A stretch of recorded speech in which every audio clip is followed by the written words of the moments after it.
Hello reloaders. In this training video, we will learn what's involved in setting up the vibrator speeds for powders and presets. The correct setup of the vibrator setting is crucial. Failure to do this correctly may prevent the artificial intelligence from achieving stable results. The artificial intelligence self-learning process relies on these settings having the appropriate starting point and range from which to work from. If these values are incorrect, or the range is too small, the AI will have no ability to fine-tune the vibrator instruments. Each powder and preset will need to have the vibrator settings calibrated to suit the powder characteristics. If you learn nothing else about the SuperTrickler, you must learn how to complete this task competently. I also recommend you reading the vibrator speed settings in detail in the profile section of the owner's manual. If the system does not automatically take you to the vibrator speed screen, then you can access it from the main profile. The vibrator speed screen consists of the following. The powder flow graph. For more information on this, please refer to the owner's manual. The blue highlight bar, showing if the motor has been selected for the minimum or maximum speed. Now there is the adjustment buttons. Speed down and speed up. Tapping or holding the required button will change the speed amount. The change amount can be set to 1 unit at a time or 10 units at a time by the use of the blue unit time selector. The current maximum speed value is shown here. The value is the top of the range and represents the 100% value used by all the profile's vibrating instruments. The swap button is used to swap between the maximum and the minimum speed settings. The minimum settings and controls are identical to the maximum settings. However, it is not recommended to set the minimum speed in this manner. It is far better to use the auto speed settings for this job, and we will discuss this in a moment. The minimum speed setting value is shown here and is the bottom of the range, and represents the 1% value used by all the vibrating instruments.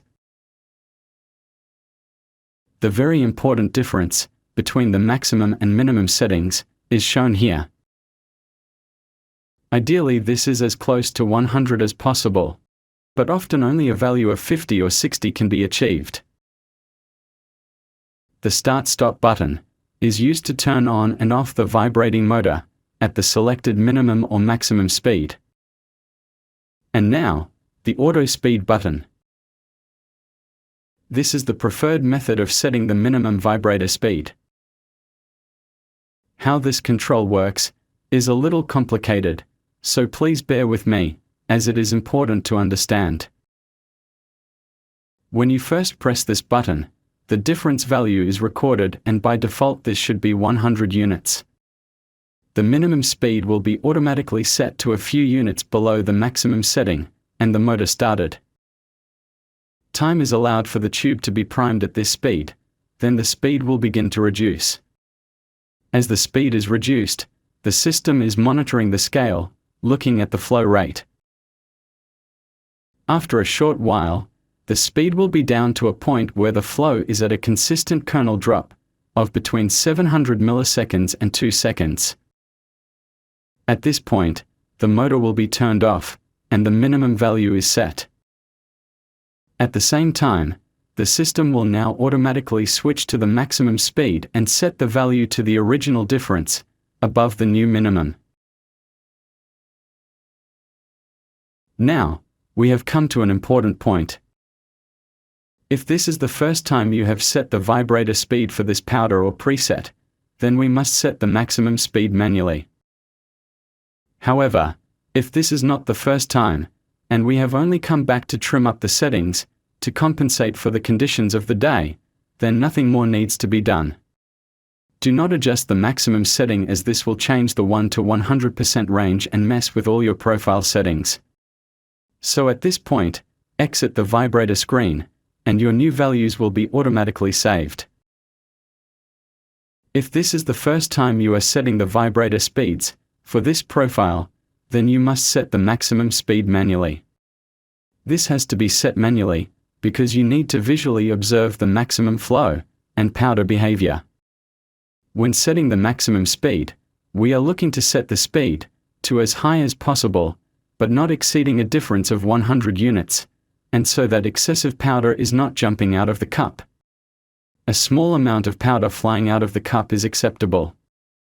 In an actual powder drop, the powder will be landing on a good bed of powder from the bulk, and this will prevent it from jumping.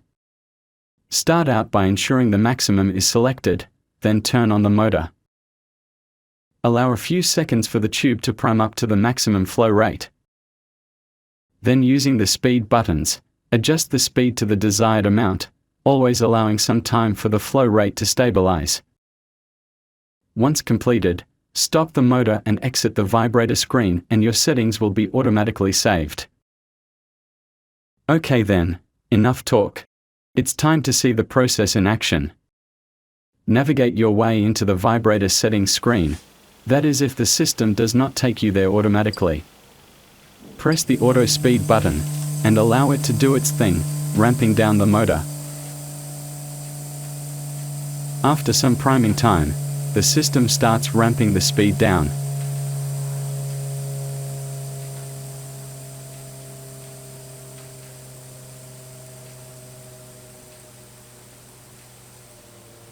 It's getting close now, looking for a flow of between 700 milliseconds and 2 seconds. Done. Now onto the maximum setting.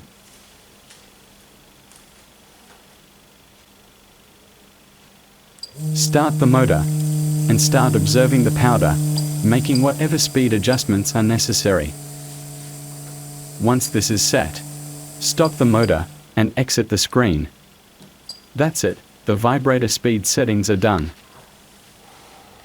Remember, you can come back at any time, and I do recommend it, at the beginning of each session with that profile, and/or if the powder drops seem to be getting off track. But from now on, only set the automatic speed setting and not the maximum speed, as we don't want to mess up the profile.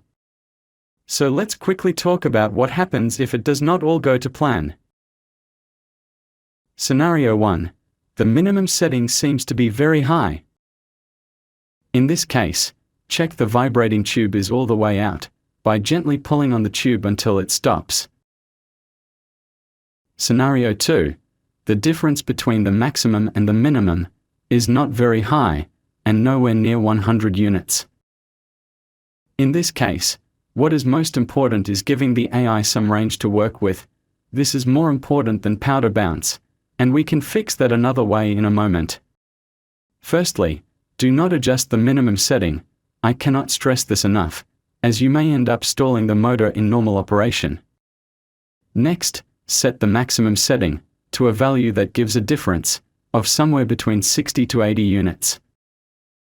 Exit the vibrator speed screen and go into the fine instrument settings, and then into the test screen. This screen looks very much like the vibrator speed settings, and operates in the same way. Start the motor, and set the high speed, so that little or no powder is jumping out of the cup. Once you are happy, turn off the motor, and turn off the self-learning lockout. If this lock is on, the AI self-learning will not be able to adjust the low speed setting, so ensure it's off before leaving. Well, that's it for learning about this crucial system. With this information, you should be able to accurately set the vibrator speed, and resolve any likely problems you encounter.